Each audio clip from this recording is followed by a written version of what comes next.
Welcome to Chalk and Code. where the science of learning meets modern technology. We're bringing together entrepreneurs, product leaders, researchers, and advocates To spark ideas, challenge assumptions, and shape the future of learning. Welcome back to Chalk and Code, where we explore new and novel directions in education, technology, and leadership. Today's guest is Dr. Nate Thompson, CEO and co-founder of Assessment Systems. Dr. Thompson earned his degree in psychometrics at the University of Minnesota and has published extensively on the subject of remote proctoring and AI and assessment. He's worked in the edtech industry for more than 20 years as a test score and item author with Data Recognition Corporation, a psychometrician for Thomson Prometric, and since 2008 as CEO of Assessment Systems Corporation. ASC is a full-service assessment company and software provider that modernizes testing through the application of advanced psychometrics, computerized adaptive testing, item and test development, as well as AI, which is going to be a really interesting topic to cover today. Dr. Thompson is also the co-founder of the International Association for Computerized Adaptive Testing and a trail crew volunteer for the International Mountain Bicycling Association. We won't be talking about mountain biking today, unfortunately. He joins us today to discuss his work at the forefront of assessment science, how AI is reinventing testing integrity, and what the psychometrician of the future looks like. Welcome to the show, Nate. Thank you, Theron. It's a pleasure to be here, and I'm happy to talk through some of these exciting topics. Yes, it's going to be a great deal of fun. If you would, let's maybe start by doing two things. First, a little bit of background about you, and then let's define our terms for our audience, most especially psychometrics and computerized adaptive testing. So let's start with your background. Sure. I'm originally from small town Wisconsin, and I went to college in Iowa at a wonderful place called Luther College. And when I got there, I planned to be a psychology major and swore off math. I said I was never going to touch numbers again because my high school teachers were so bad. But my statistics professor there said, "Hey, you're actually pretty good at this. You should go into something quantitative, like quantitative psychology, measurement, industrial psychology, something like that." So I did, and I've loved it ever since. And I picked up a math major as an undergrad just for fun to help get into grad school because I really did enjoy this, and I still do love what I do. I'm very interested in psychometrics and assessment. So what psychometrics is the study of assessment itself, so it's not just limited to education, but it could also be like employment skills testing or a professional certification or licensure test or university admissions. It's not just tests that you take in a classroom, and it's how to use data science and other types of scientific approaches to improve the assessments themselves. So we develop new ways to analyze the data to evaluate if tests are reliable, how to determine if items are too confusing for students or if items are biased against a certain subgroup, how to do what we call equating, which is make sure that scores are comparable across years. So your SAT score of 1200 this year means the same as it did last year, means the same as it did 12 years ago. Talking about these really big problems that then affects large scale or high quality assessment that don't usually impact when you're talking about like a fifth grade math quiz. But when you get to these larger scale exams, it's really, really important. Okay. And what about computerized adaptive testing? I know a bit about it from past work in edtech. Most especially, there's a Lexile framework for reading that offers it's from Metametrics. It offers a computerized adaptive test that adjusts the difficulty level of a given passage of text, and then the prompts as well, so that you get a Lexile score at the end of the assessment. And someone, I might have to answer 30 items, someone else might answer 28. So are we talking about the same sort of thing? Yeah, exactly. Sometimes I hear adaptive testing described as zeroing in on where a student is weak, but that's not the case. It is adapting the difficulty level, like you just described there, so that if somebody comes in and they're a fifth grader, and you give them a couple of fifth grade math questions and they get them all right, and you give them a couple sixth grade questions, they get them all right. You give them some seventh grade questions and they only get about half of them right. So then they're at about a seventh grade level, right? It's the same thing that goes into other types of adaptive tests. And just like I was talking about earlier, this has been applied to other types of assessments. The National Nursing Exam in the United States is adaptive. The new SAT exam, which came out about 2 years ago, is adaptive. Though it doesn't adapt at every question, it adapts in blocks of 20. But it's still the same kind of idea. And those operate typically is they stop the test when they reach some certain level of accuracy in the score, which the psychometricians would call standard error of measurement. Because some people, they might fail real fast, and other ones are like right at a cut score. You're not totally sure if they should pass or fail. Those are the ones that you give more questions. And there's lots of different ways you can tweak this algorithm, but it's all basically the same algorithm where we're adapting the difficulty and just trying to be more efficient with how many items that somebody sees.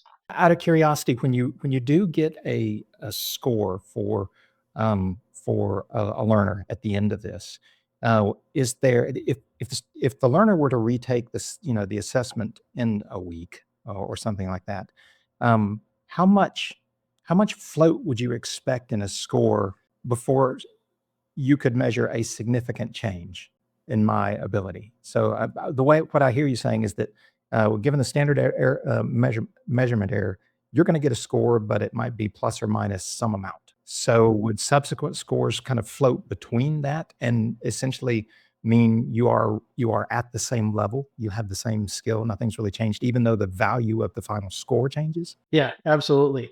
So the metric that the psychometricians use is the standard error of measurement that I said before. And that's quantified on what we call theta, which is kind of like the Z scale. If you and any of the listeners that go back to their intro to stats class as a college student, where you're talking about the bell curve and the average is 0 and the standard deviation is 1. Mhm. And typically you'll go for a standard error that is like zero point 0.3 or so. So you'd expect that if you retook the test, your score might be zero point 0.3 or less, plus or minus.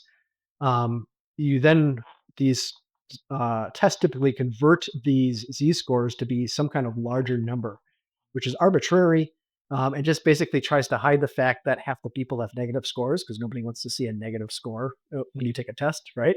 Right. Really, though, all it means is you're below average, which of course is half of the population, but still nobody wants to see that. So, like the SAT sections say the average is 500 and the standard deviation is 100. So if you get a score of 400, it just means that you're one standard deviation below the mean. It doesn't mean that you've earned 400 points. But then you can think of taking that standard error and converting it. In that case, it would be like 30 points on this SAT metric, and you'd expect your score to go up or down maybe 30 points if you took it again a week later, or a month later. Okay. If you're a teacher of anything in that particular case, and you get one of these scores, how much training does someone need to be able to interpret it so that they don't kind of misuse it, and assume that, say, I'm just going to pick a number, a 700 this week and a 705 next week is somehow indicative of improvement in learning. Yeah, you're absolutely right. There's a term in the industry that we call assessment literacy, which is similar to digital literacy and some of the other topics in the world.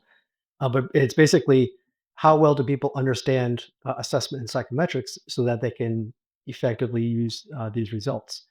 And definitely the results can be complex. You think about teachers trying to interpret scores from assessment like the NWA and MAP tests.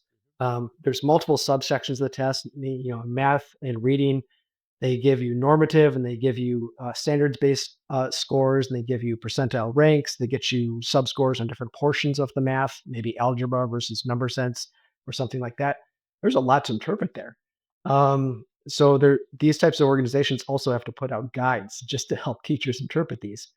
And this is the same isn't true for other types of assessments. That national nursing exam I mentioned, they have a whole section of their website explaining what adaptive testing is and some of the other psychometric things they use. Because hundreds of thousands of people take that exam every year, they don't have any background in statistics or assessment, but they want to understand what their scores mean. So they have a section of their website dedicated. Is there like a layman's guide to interpreting these things that, I mean, that you might generally recommend to somebody if they were trying to come up to speed on how to interpret it? It differs for every exam because the numbers, the scale differs for every exam. Just like the SAT goes from 200 to 800, but the ACT goes from 0 to 36. But really, they represent the same kind of thing. They're slightly different on what they're trying to measure, but it's still the same idea of taking the z-scores. So you have to go by whatever documentation that a given organization puts out. So the ACT talks about Okay, 0 to 36, an average is 18. Average person at this university might be a 21, but with SAT, the numbers are totally different. It's 500, it might be 550. Numbers are going to be larger, but it's still the same general idea. So you have to go by whatever kinds of benchmarks and interpretation that the organizations give. Okay. So let's go back to ASC now. And if ASC is, well, first off, if you don't mind, perhaps describe for me the kind of the breadth of the product and service offerings that ASC has, and then most especially how something gets implemented. If you're working with an organization, say to develop a test or develop an item bank, if indeed that is kind of the primary way the business operates, how do you make sure that the implementation, the final result, is something that they can kind of pick up and run with, and explain to their own end users? I kind of wonder just how much full service ASC has. Yeah, yeah, good question. And it is full service. We try to do whatever we can to help organizations that are involved in high stakes or high quality assessment. And that's spread across three areas. It's across pre-employment or HR skills testing, certification and licensure testing, and education. But when I talk about education, again, it's not the fifth grade math quizzes. It is national benchmark exams, university admissions, things like that. And about half of our work is outside the U.S. because there's a lot of development in assessment, psychometrics, technology, everything else in the U.S. But other countries are still struggling to keep up with us, just because of lack of budget, or maybe even not having the personnel there. If it's a small country, they might have only one psychometrician in the entire country. It's kind of a small field. Wow. Yeah, so we help those organizations try to modernize their assessments. And in terms of how do you know if it's a good assessment, that kind of differs by the type of assessment again. The certification space, there's actually a group called NCCA, which is the accreditation council that is a board of boards.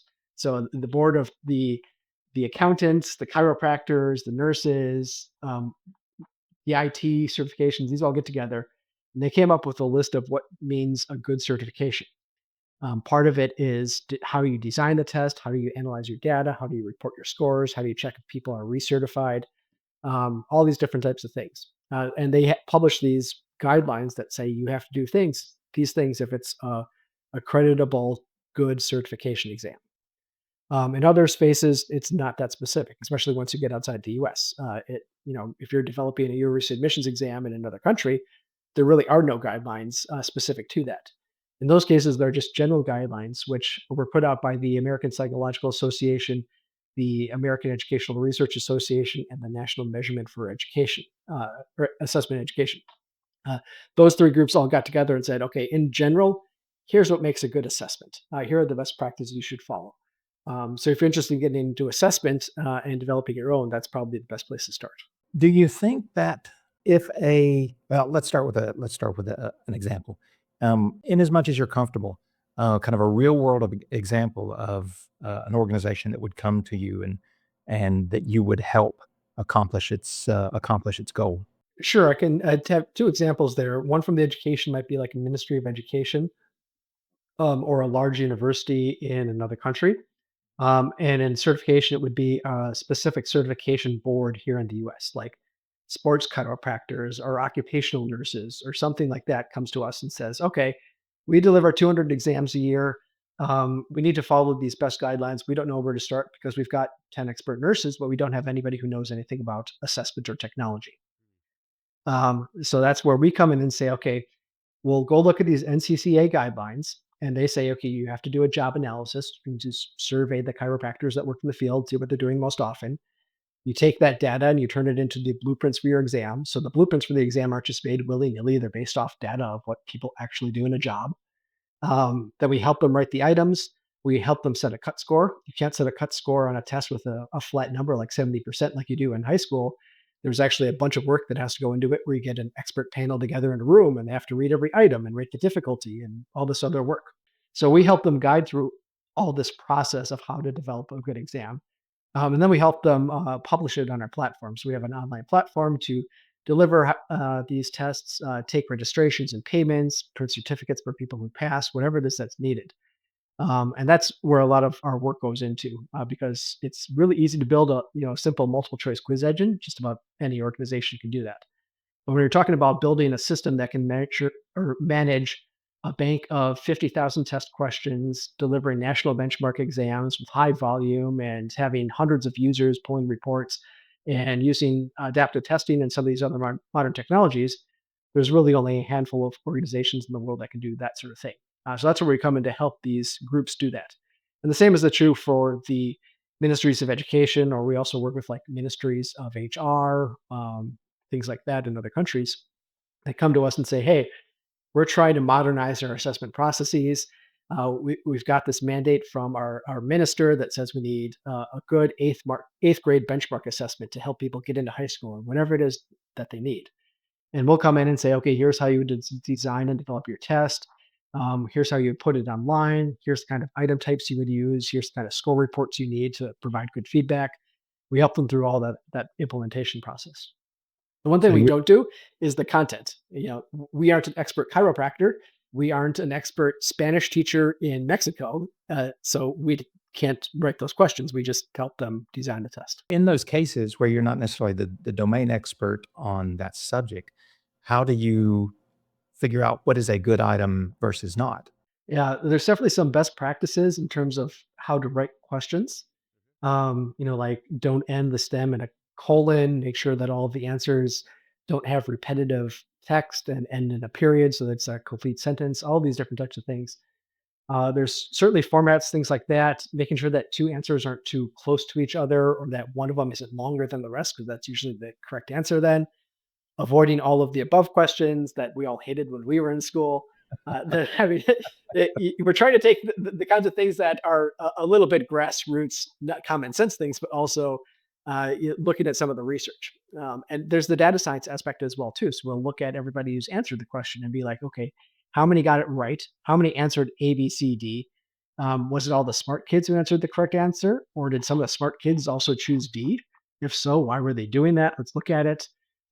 There's a lot of data-based inquiry that goes into this too. Okay.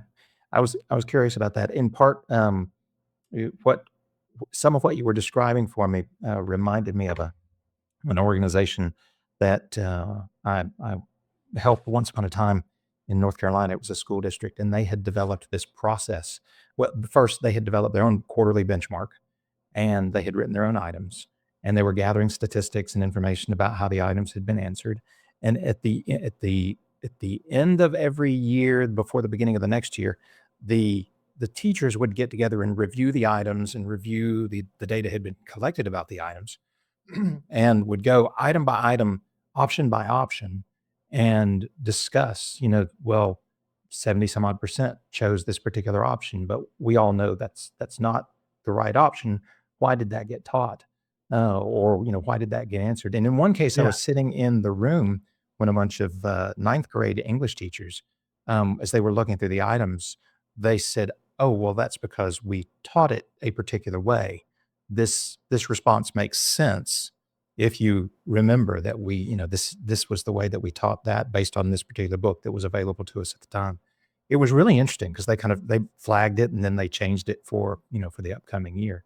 And that I found myself wondering, could that sort of thing be I mean, being someone who works in software, is that the sort of thing that could be automated in some way, or at least kind of highlighted by the technology so that people didn't necessarily have to go item by item by item, by hand, on paper. Have you seen anything like that in the industry? Any kind of move toward that? yeah. Actually, we've had software that has done that sort of thing since the '80s. So you take in a data set and it'll run all those statistics and flag the items that are too hard or too easy or too confusing. Maybe too many smart students got it wrong, whatever it is. And then we'll put that kind of explanation in the output and say, okay, here's the problem we think with this item. We don't know why it happened. Okay. The goal then is just then to flag and say, okay, you teachers have to sit down and talk about item 17 because 70% got it wrong and they all chose D. And then they'd be like, oh yeah, it's because we taught it the wrong way. And that kind of thing does happen all the time, or maybe the curriculum changes, or maybe the content of the item changes, like if it's a technology question. We work in IT, it changes quickly, right? Maybe it was correct in Java 11, but it's not correct in Java 17. Um, there, all those kind of things change, and if you're not looking at the statistics every year, you wouldn't know. All right then. The reason I was asking the question because I was wondering if you had seen any movement with the large language models toward something that would be able to take the curriculum and the content and the items and the data that had been gathered from the item responses and kind of highlight that rather than highlight the item and say this item was needs to be looked at a little bit more closely, suggest here are some likely causes for why this item had been answered in a particular way. Are we that far along? Yeah, we're getting to that point now, but it's not something that would happen like at a school level. That would be like a state would do that, or maybe a professor at the state university has a research program where they're like doing all this sort of work with their graduate students. I do see some student or some groups doing like that. Like there's a professor, Hudson Golino at the University of Virginia, who's all about using different types of LLMs and other AI for generating new questions and Yeah. also then trying them out. So he'll basically pilot new questions by giving them to the LLMs and telling the LLMs to answer it as if they were students, and then trying to figure out how the items would perform and if they're potentially biased without actually giving it to any real students. And Duolingo, which a lot of us have heard of as well too, they have their own research division, which is doing a lot of cool work on how to use AI to develop items, pilot them, analyze the data, validate them as this continuous circle to try to automate a lot of the stuff that psychometricians have done manually for years. Because it's going to make it a lot easier to shorten that test development cycle, make better tests in shorter time, especially as it becomes easier and easier to cheat with AI because it too, there's this arms race now of AI versus AI in terms of the students using it to cheat, and then the organizations trying to use it to develop new and better tests. So what in the world? What will be the role of the psychometrician when we get that sophisticated? I mean, you're seeing this evolve in real time. What's your opinion? Yeah, that's a really good question. I think it's still going to be a strong need for psychometricians to like ask the right questions, not in terms of the test questions, but like ask the right research questions. And what tools do we use? What are we trying to evaluate? How do we design our reports out of this new platform we're making so that it does what I want it to do and makes my job easier? I don't think it's going to fully automate. Just like we've got lots of vibe coding tools these days, but it's not going to completely replace developers, right?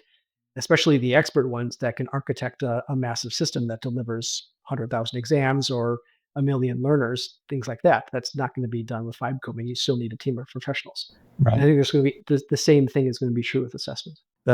Some of the other conversations that I've had with folks who are designing things, most especially for K-12 and figuring out how to incorporate AI into their products, have described needing to maintain a human intermediary between the AI and the learner, or the AI and whatever output is necessary. It's like there's a level of human thinking or sometimes intuition that's just necessary. And their point was, it's not like we can turn AI on, give it a problem, and just let it run and trust the outcome yet. And it, so what I think I hear you saying is that at least for the time being, we're still going to need an item author, a psychometrician in between the AI and the final item or the final test form. Is that accurate?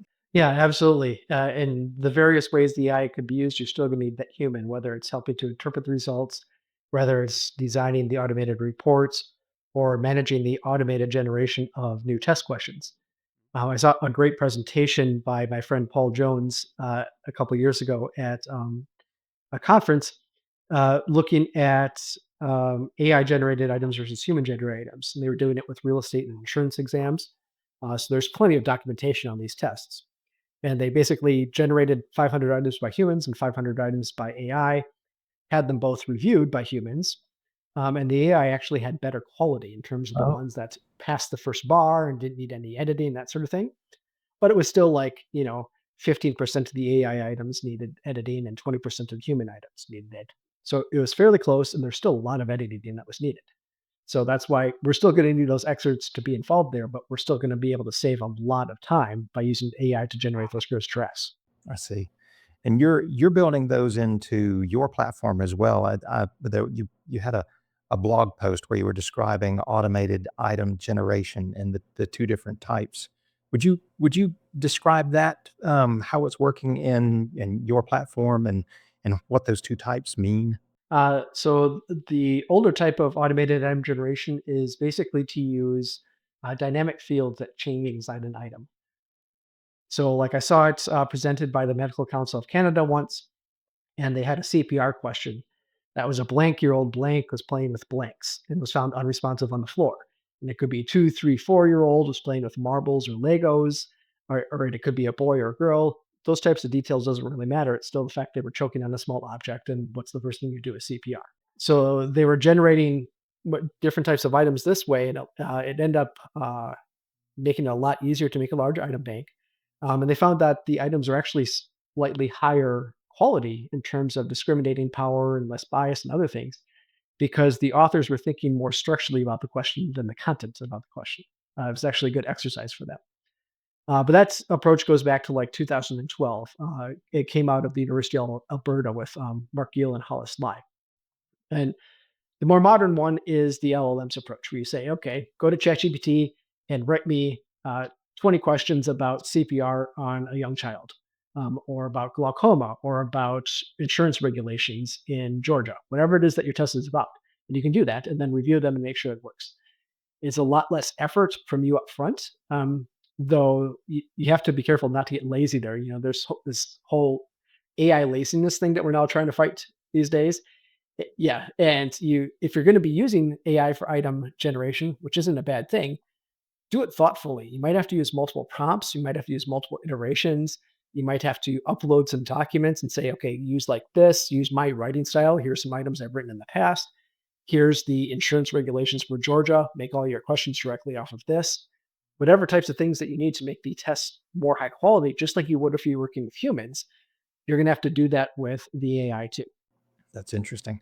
Are there limits to the approach? As I was reading through your blog post, one of the things that I wondered about was just kind of a basic problem of attribution. If you're feeding an AI material from a book or some kind of learning, and you're asking it to kind of give you these draft items or even finished items, um, what kind of uh, data privacy rules have to be followed or enforced? What kind of attribution rules, should people be following? Or are there any issues like that that are associated with, automated item generation? Yeah, absolutely. And the jury is kind of still out on that too. So it the biggest problem with the jury to still be out is copyright law because copyright law governs something that is human created. So if the human made the prompt and the AI spit it back and then two humans edited it, it was still heavily human, but is it copyrightable? That we're not totally sure yet. Um, so that's and the same might go for other types of content too. But then you do also have to worry about things like the attribution in there too. So like you feed it the insurance regulations for Georgia, and you tell it, okay, make sure every time you spit back a question, tell me what page and paragraph that you got the answer to this question for, so that we can reference it. Which is often what you do with human writers, anyways. When you tell them, okay, use this textbook to write questions, you would tell them to reference that. In fact, we have fields in our database specifically for the reference spot of every question. So you do have to worry about that, and providing other guidelines like don't use this type of documentation, or maybe yes, use this type of documentation. Maybe only use stuff that's in the public domain. Uh, it it does open up some new concerns there, but then you're going to have to think through those, and that's something that you should do policy wise as an organization before you just sit down and start writing questions. So that's where a Ministry of Education or State Department of Education or whoever this is has to sit down beforehand and say, okay, we're going to think about using AI for our new items. Let's say 2 years from now. What are the plans we need to do to get in place there? Let's talk with our legal advice. Let's talk with our tech team. Let's talk with our psychometricians. Talk with our contact experts. And we're going to have to answer some of these questions before they actually sit down and start writing questions. Wow. Okay. Do you have a sense of how psychometricians are responding to this, whether they view it with trepidation, whether they're embracing it. I wonder, when you throw in AI and the possibility for automated item generation, and you marry it up with computerized adaptive testing, and all the things that we're going to be able to do, how are people responding? How are professionals responding to these new technologies? Are they embracing them? Are they remaining kind of underutilized? I wondered what you see. Yeah, they're embracing them. Every time you go to an assessment conference now, half the presentations are about AI, of course, just like a lot of other fields, I would guess. But they all generally have the same types of things that I've been saying there, where it's a good tool, but you're going to have these policies in place. You're still going to have human checks, all of these other things. So we think there's, definitely a lot of positive opportunities there, but only if we think about the guardrails that we have to be putting in place on this. Okay, let's come back to assessment systems itself. Oh, I wonder what kind of challenges and opportunities you see in the marketplace, given all the things that we talked about, especially with the evolution of the technology itself, and the changes in the marketplace. What kind of challenges and opportunities do you see for your company? Definitely being able to utilize AI, but with those guardrails that I mentioned there, and not letting people be too over reliant on it, because there's still lots of people that just want to be lazy. Of course, like I've had inquiries come into my website saying, "Hey, I've got 500 essays that need to be grading, and I don't want to do them. Can I just give them to you and you grade them on growth mindset?" And I'm like, "Okay, how do you define growth mindsets? Do you have like scoring rules up in your head? No, just grade them for me." Like, that's not how it works. You could go throw these at ChatGPT and it would do it for you, but it be very doubtful of the quality of the scores. But that's the kind of questions that we still have. So there's definitely a challenge with reining in the thoughts that AI can definitely do everything without any human guidelines. I definitely see there being more opportunities for figuring out how to fight API and other types, or not API, AI and other types of cheating. So it used to be that, okay, MCQ was a bad question approach. Well, let's use essays because it, lets you assess more deeper, that sort of thing. But now essays are much more cheatable. Maybe we need to go back to select response. Multiple choice is actually really cheatable now with some of the plugins you can get for ChatGPT. Maybe we need to come up with new drag and drop item types that are, basically answering the same thing, but aren't easily recognizable by a ChatGPT plugin in Chrome. And also, what kind of forensics can we put in to catch those things? Because I had one of my clients that delivered certification exams, and they found that all three people who took the exam in a certain country last weekend got 100% on their test in less than 10 minutes.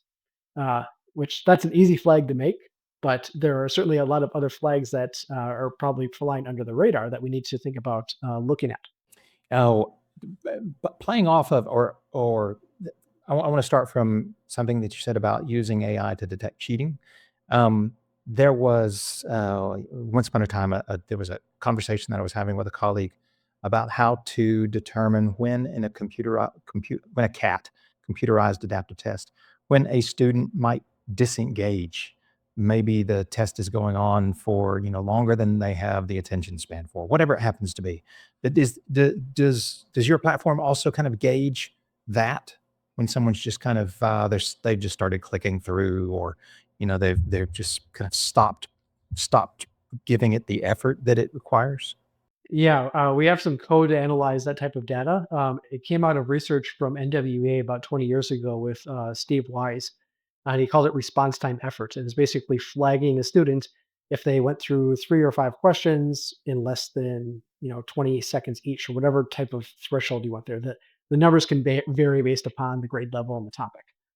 But that was basically what they were flagging the students as, and then they'd put up a message that says, "Hey, looks like you just flew through the last 5 questions. You want to concentrate now, or do you want to consider yourself done with the test?" And so that doesn't even need AI as we think of modern AI. They were doing that sort of work 20 years ago. But there's definitely a lot more that we can do. Looking at that, looking at, did they get faster as they went onwards? Did they spend more or less time on the hard items versus the easy items, like you would expect, or maybe it's the reverse? Because often if people are there for what we called harvesters, they're there to try to steal the exam and put it on a brain dump website. Oh, uh, yeah, they might be spending a lot of time on easy questions, just trying to memorize all the easy questions they can so they can go put them on a brain dump site when they're done. um, Again, it doesn't require fancy AI to look at that, but there's a lot of different types of data that you can try to evaluate to look for evidence of different types of cheating. There's what we call collusion indices, which are looking at pairwise comparisons of every student to every other student. So student one versus two, two versus three, one versus three, and how many items did they have in common in terms of their answer? And not just which items did they get wrong, but if they got it wrong, did they give the same incorrect answer? Because then they're probably cheating off each other. Yeah, there's so many different things that you can look at, and AI is going to help with interpreting a lot of that because there's so much data and so many indices. I think that's one way it can go. And then, of course, there's the text evaluation, like trying to detect if text is AI generated, which the AI is trying to get better at itself at avoiding that. In fact, ChatGPT just released an update to itself last week that reduced the use of the M dash because overuse of M dash was such a red flag that it came from ChatGPT. Um, but there are certain other red flags of AI text as well too that we're going to have to utilize some of those in our assessment processes too. well, that one I think is odd. I used M dashes all the way through school. It was just constant. Anytime I had to had to write something. Oh, so when I read about that or heard about that, it's just odd. Yes. I had to Yeah. stop using them. Yeah. That's what I felt the way too. Though I used them differently. I would use always M dashes as like a parenthetical phrase Uh in huh. the middle of a sentence. So you had two M dashes, but ChatGPT only used one M dash as like a semicolon at the end of a sentence. Ah, okay. They would replace a semicolon with an M dash, and that was just a total red flag. Oh, I see. Okay. Well, then I don't feel quite so bad about it. Yeah, but I'm with you. I started avoiding the use of it myself. Ah, uh, where ASC is concerned, you described some challenges and some opportunities for me. Are there particular catalysts that are driving the company's growth or its acquisition of customers? Is there, how it is in K-12, there are often like legislative initiatives, No Child Left Behind being the most obvious one, or the ESSER funding, and that funds. It's like a tremendous catalyst to growth because there's funding to address a particular need. Are there catalysts of any type, not just legislate, but of any type in the market that you're seeing that are really accelerating your business? We don't work very much in the US K-12 space, but we have seen catalysts like that happen elsewhere. Maybe like 10 years ago, there was new legislation that came out trying to prevent fly-by-night certifications in the US military. Because basically, the US military would pay for people to take certifications. So a bunch of business entrepreneurs out there decided to make really cheap certifications, basically write 50 items in my basement, throw it up on SurveyMonkey, and call it a certification, and charge $200 for it. Um, so the U.S. government started putting policies in place to try to prevent that, and that changed the certification industry a bit. Recently, we've seen a bunch of inquiries from the restaurant and food handling, food service type field, Uh-huh. because apparently there's some legislative changes happening in that field. I'm not sure what they are, but that's a good example of it too. And of course, there's just the modernization need where organizations are coming to us because they still deliver tests on paper because they're in like a smaller, medium-sized country and they're trying to modernize. Or maybe they have an old platform. So some of our clients have had in-house platforms that they built back when the internet was new, and they just had a couple guys write a quick PHP test delivery system in 2007, and now that's no longer tenable. They want a modern cloud-based platform on AWS. Those are the types of impetus that we see as well too. I see. Um, and the business of assessment, and that people are trying to grow their organizations. I hear some specialty chiropractor certification, and um, when you get down to it, those are businesses too. They're a nonprofit, but they are a business. So they're all wondering, okay, how can we sell more exams? Are there new exams we should be making? How can we sell practice exams? How can we streamline our test development processes? How can we streamline how we take our applications? Because right now people mail in paper applications to take the test. How can we move that online? There's still this kind of modernization that goes on surprisingly often. Wow. Okay. Oh, so you're doing it. You're doing a lot of that. You're kind of helping people modernize their existing manual processes and moving them into a modern tech stack. Yeah, and it doesn't even have to be a lot. It can just be like a basic e-commerce. Go here, select thing, have them pay by Stripe, return a certification when they're done. It's not that big of a workflow. But these are things that typically a small board that certifies 200 people a year and it has 3 volunteer chiropractors or nurses running it. They don't have the resources to do that, right? Let's talk about the certification for, say, workforce credentials and skills a bit more. Um, there's even there's even a Trails skills project that has certain competencies that it assesses. I see a lot of these. The Utah State Board of Education released an RFP not that long ago for a credentialing system for the K-12 system up into higher education, and they're trying to tie together credentials and skills with the way I read it, with workforce skills and things like that that are not necessarily kind of traditional education. um, I say that guardedly. I don't want to mischaracterize it, but I wondered, what your experience was with that sort of thing, given that you mentioned certification a moment ago being as one of the catalysts for business. Yeah, I think that's definitely happening a lot, though it hasn't really affected me that much. I'm still trying to figure out how to capitalize it, honestly. Oh, yeah. But there's that whole stress in the education industry now of how like 4-year degrees are not as useful as having a micro credential that is, I'm a AWS certified DevOps engineer or WordPress developer or any other thing under the sun. Instead of having just a 4-year degree in CS. You need those specific skills. And that's happening across the board. I saw an email blast this morning from a friend that has a newsletter saying there's now either 1.2 or 1.8 million digital badges and micro credentials in the United States, Yeah. which is just absolutely amazing. There's definitely some oversaturation there going on. Probably a lot of kind of competition, people making digital badges out of simple things like completing an online course that is watching 3 videos, and now you've got a digital badge. That sort of thing is definitely going on. But I do think it is serving that original lead where I'm saying that we're shifting from generic mass education of a 4-year degree to having specific skills that matter. And we're still trying to figure that out. Not just us as ASC or even the assessment industry itself, but education as a whole. hmm Do you feel like even so that ASC has the platform that's kind of ready for that sort of thing?